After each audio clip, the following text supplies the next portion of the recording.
So I traveled for the first time with Air Canada. Air Canada does not go all the way to Nairobi, but they work together with Brussels Airlines they work together. So it was my first time to fly that route. So from Nairobi to Brussels, I flew Brussels Airlines so that I could get my flight from Brussels to Canada with Air Canada.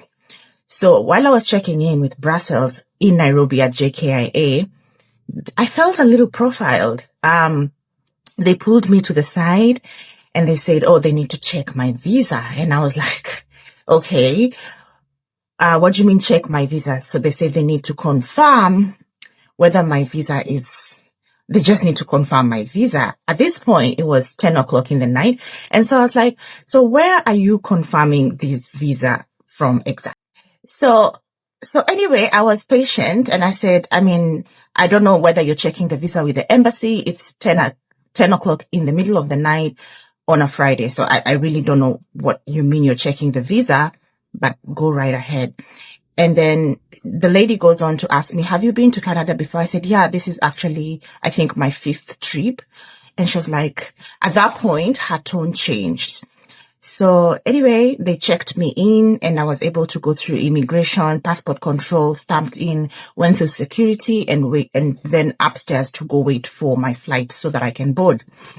While I was waiting to board, these same guys, there were 2 ladies who were checking passports or documents, travel documents. Let's just call them travel documents. So they were also upstairs at the boarding gate. So at the boarding gate, they check my documents again. Remember, it's the same 2 ladies that were giving me a little bit of trouble downstairs before passport control. Okay, so they go through my passport again. I'm just being patient. I guess it's processed. But now what pissed me off the most is that one lady goes on to pick her phone, her personal phone, and take a photo of both my visa and my passport. And I'm like, why would you do that? Is this a work phone? Why would you take a photo of my passport and it has my personal details? And I haven't seen you do this for anybody else. What is going on? And she's like, oh no, we need to confirm so that in case you get there and you have any troubles, at least we have a copy of your documents. I was like, no, can you please delete my details from your phone?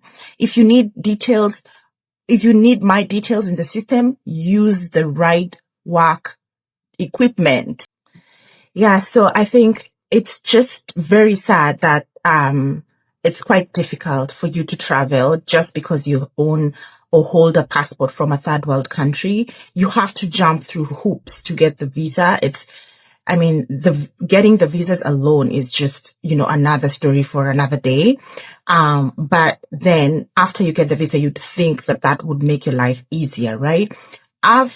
I travel quite a bit and I've flown through many airports, and by far, Jomo Kenyatta International Airport in Nairobi is one of the most difficult airports to fly through, whether you're coming in or you're flying out. And I really don't understand why they make it so difficult. It shouldn't be that difficult. I don't know whether they need a little bit, the staff there needs a little bit more exposure or education, but honestly, it's not even necessary. Other airports make your life so easy. As long as you have the right documents, traveling in Europe or any Western country, as long as you have the right documents, is so easy. My journey through Brussels was quite easy. My journey, through immigration in Canada was very, very easy. Usually when you're traveling to Canada, there's an app called ArriveCan, which you can fill in your details, your purpose of visit, up to 72 hours before you arrive. And as soon as you fill that, when you get to Canada, you don't even need to be stamped in. And that was the case for me. I had already filled it in. And so I didn't need to get stamped in. Actually, I had a very lovely, interesting experience at the immigration in Canada. So I get to Canada. It was around noon on Saturday. Immigration was super easy because I already had filled in my details on the app on ArriveCan. So the immigration officer who was attending to me was a lovely, beautiful black lady. And so this is how the conversation went. She says, where are you coming from, ma'am? I said, I'm coming from Nairobi. And she goes like, oh, habari ya utokako. I'm like, did that right? Is this lady talking to me in Swahili? That was so funny. And it turns out she's actually originally from Tanzania. We proceeded to have a little chat about what I should be doing when here, because there were many festivals at that point. She says, you definitely need to go to Caribana. It's happening now and tomorrow. And I'm like, I don't think I'm going to make it. Lo and behold, who knew that straight from the airport, I'll be going to Caribana festivals, in Toronto.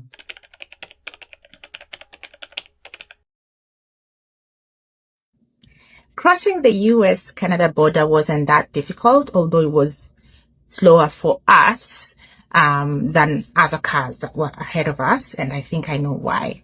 So for context, we were 3 people in the car. One person held a Canadian passport, the other person held a British passport, and then there was me with my beautiful light blue Kenyan passport. So we drive up to the booth, and the immigration officer there asks for our passport and the reason why we're trying to cross into the US. And yeah, we explained we're just going in for a day trip. And we were going to drop one of us, the one with the British passport. And so he says, oh yeah, because of that, then you need to go inside. So he showed us where to park and then directed us to an office. So at this point, they've taken our passports. I'm not going to lie, it was a little bit nerve-wracking because everything going on. I was like, oh my God, hopefully they don't send me back home right now because I just have my passport. I don't have anything else. Anyway, so we go into this room and it's kind of cold and we were just waiting. And we were obviously not allowed to use our phones. So it was just like, we're just waiting. And then a gentleman comes in and calls the 3 of us. And then it was pretty easy. It felt like almost going to the embassy all over again. Asked us how we knew each other, why we were getting into the stateside. And then turns out the person didn't even have a lot of questions for the Canadian, obviously.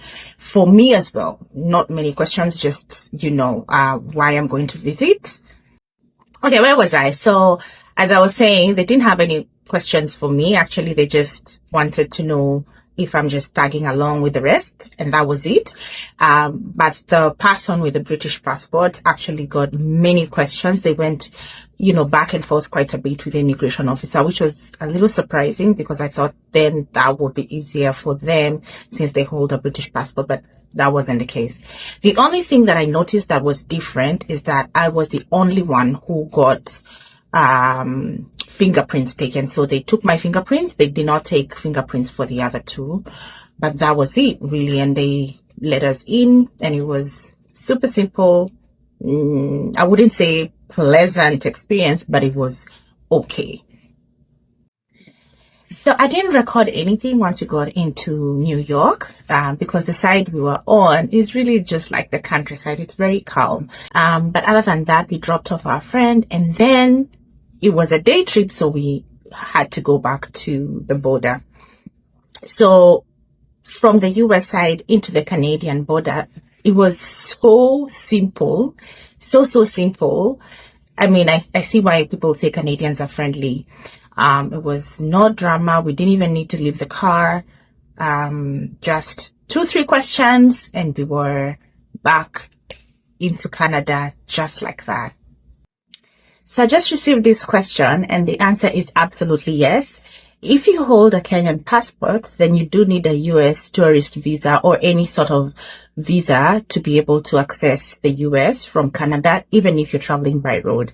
So I hold a US tourist visa and I also hold a Canadian tourist visa, and that's how I'm able to get into Canada and travel to the US by road. So you do need the right documents. If you go back to my stories, remember I mentioned that traveling through the West is easy only if you have the right travel documents. So depending on the passport that you hold, you need a visa. Some passports don't need a visa, like the UK passport does not need a visa. It needs something called an ESTA, which is like an online authorization. But if you're from Kenya, unfortunately, you need to go through the process and apply for the visa back home